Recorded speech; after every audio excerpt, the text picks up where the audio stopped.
You're listening to the PT Pinecast, where smart people in healthcare come to make noise.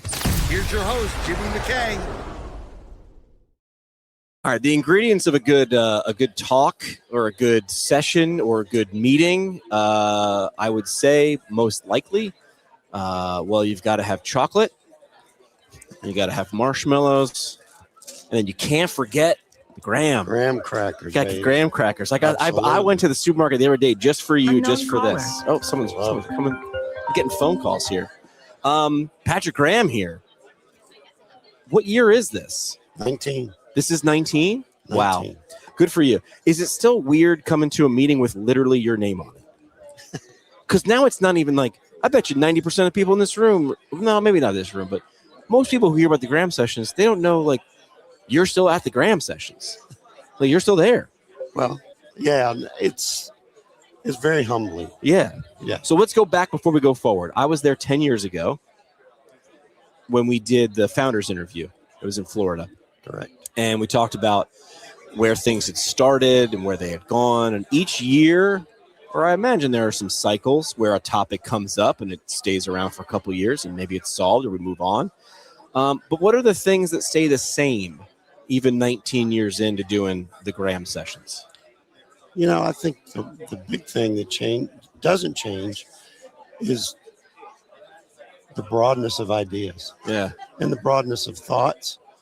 And I think the more we focus on those, the more we're moving our profession forward. And that was the whole genesis of the whole idea, is we want to get these ideas, we want to flush them out, we want to debate them, and then from there, people can take them back.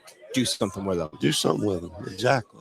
First rule of Fight Club is you don't talk about Fight Club. Second rule of Fight Club is you don't talk about Fight Club. What's the first rule of Graham sessions?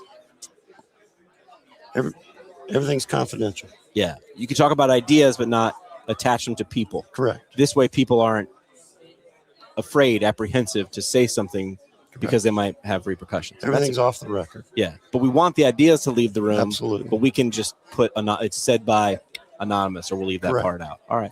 So I've been asking everybody today, been doing a bunch of live streams, 10 minutes, quick, fast, to the point.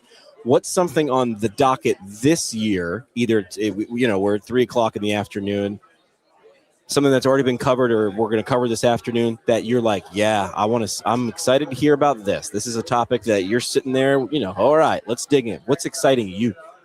So I love the panel that related to some of the lessons they're learning from dentistry, as well as some of the network opportunities.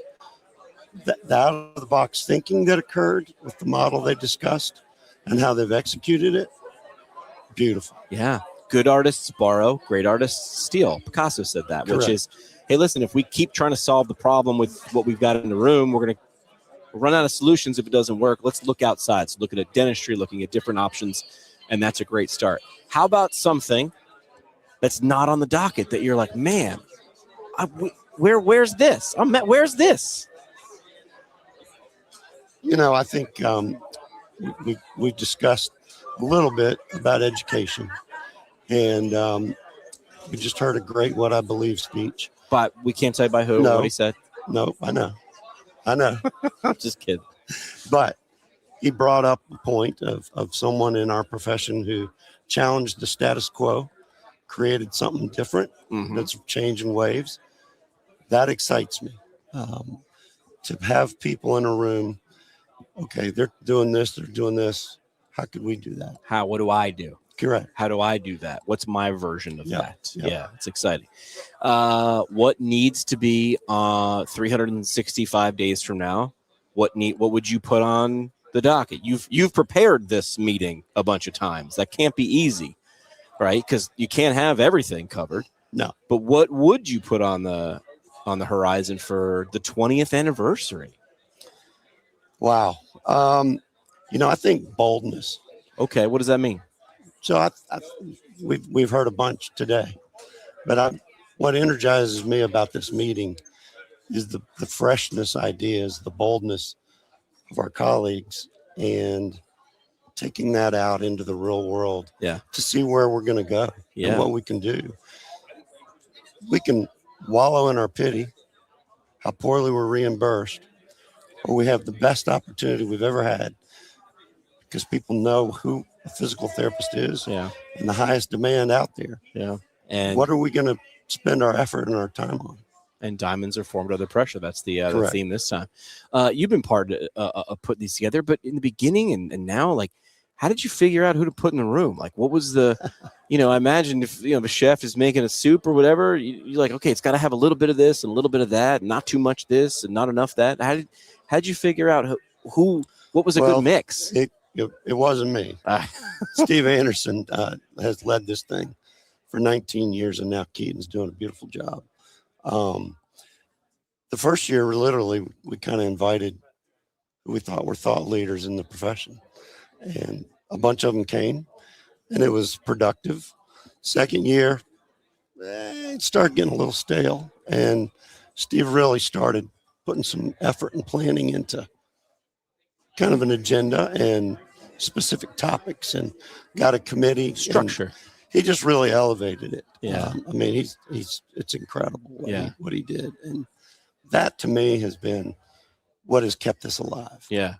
Looking back, did it achieve its goal each year? Oh yeah. Yeah. Good. Yeah. I don't know if you remember last year, but they kind of recapped a ton of things that have happened in our profession. And a lot of the ideas were fleshed out and derived out of the Graham sessions. Yeah. And that was the whole desire of this crazy idea. All right. Well, Keaton will be 60 in 20 more years. I don't know how it's just, but in 20 years, what do you hope? How do you hope things have progressed? What would your hope be for the next 20, being next year's your 20th anniversary? I hope that our younger generation is as bold and as passionate as we are. And I really believe they are. Yeah. I think the new therapists coming out have more confidence and tools at their disposal than any we've ever had in our profession, and their ideas and technology and the use of technology. I mean, I can't even fathom it. Yeah. And I'm 60 and I look at where we've come, and I think it's just going to get exponentially faster. Yeah, I don't disagree. And it's the people who lean into them, or at least curious about those tools. Yeah.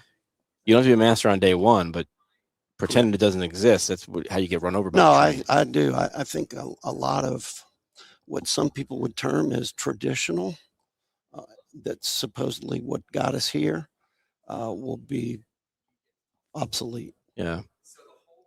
It's crazy how fast these things are going. Yeah. I mean, look at you, man. You're the first guy I've ever known in our profession with your talent. And I remember when you first came, and I was like, this is a great idea. Weird, right? My mom was very confused too. And you're fantastic at it. Well, thank you. I appreciate that. I mean, you really are. Thank you. I appreciate that. I look at it as I get to sit next to super smart people and either ask great questions and try to find the answer out there, or a person has solved a problem. Great, reframe that problem. Tell me how you solved it, and we send it out there. I brought something up earlier. We were talking about primary care. That's great. It was a great victory specifically in Utah, but there's different ways to access PT as primary care. And my push, of course, I wanted to be spicy, which was, this is a great idea. Don't screw it up. Well, how are you going to screw it up? And I made everybody look outside the windows here on the 7th floor of APTA. And I said, all those people out there have no idea what this means. They have no idea how it could help them. Oh, yeah, tremendous and if we fail there, it doesn't matter how great our services are. It doesn't matter how great our skills are. We've got to make sure we don't fumble that. Now, here's the best part. You don't have to do it yourself. Correct. There are professionals who can help you do that. But don't try to do it yourself if you can't actually execute it. Because I wouldn't want you to fail there and be confused 5 years from now. We had primary care. What happened? You'd failed this one simple thing. Yeah. I agree. Yeah, I agree. We've got another talk going on soon, but I wanted to make sure we have a tradition on the show. Every episode, we do something called the parting shot. This is the parting shot. One last mic drop moment. No pressure, just your legacy on the line. No pressure whatsoever, Patrick. Just your entire legacy. Now, what's just an idea, concept, words of hope for the future, something you want to leave with the audience as we wrap up and go back inside? My whole career has been on not being afraid to ask the question. And I would just encourage people, ask the question. Yeah, ask the question. I just referenced Terry Gross is a NPR host, and she's done more than 20,000 interviews over her career. And then she wrote a book, and the title of the book I thought was great. All I did was ask. All I did was ask, right? And questions can be powerful because hopefully, eventually, if you ask enough of them, they lead to answers. Absolutely. And that's what I think Grand Sessions is. So it's a little pressure cooker, right? Bring them in, get a little fun. We've got a couple more sessions going on as we live stream. But we know where the real conversations are going to happen Tonight. About 5:30 Yep. when we walked up. But that's how do we get more of that and facilitate It because is. that's where the real conversations and the back of the napkin. The reason they say it's the back of the napkin idea is because napkins are over a drink or a meal or a cup of coffee. So looking forward to sharing some more ideas after the agenda is over this evening. Awesome. Patrick, appreciate the time, man. Yeah, That's it for this one, but we're just getting warmed up. Smash follow, send it to a friend, or crank up the next episode. Want to go deeper? Hit us at ptpintcast.com. Or find us on YouTube and socials at ptpintcast. And legally, none of this was advice. It's for entertainment purposes only. See, Keith, we read the script. Happy now?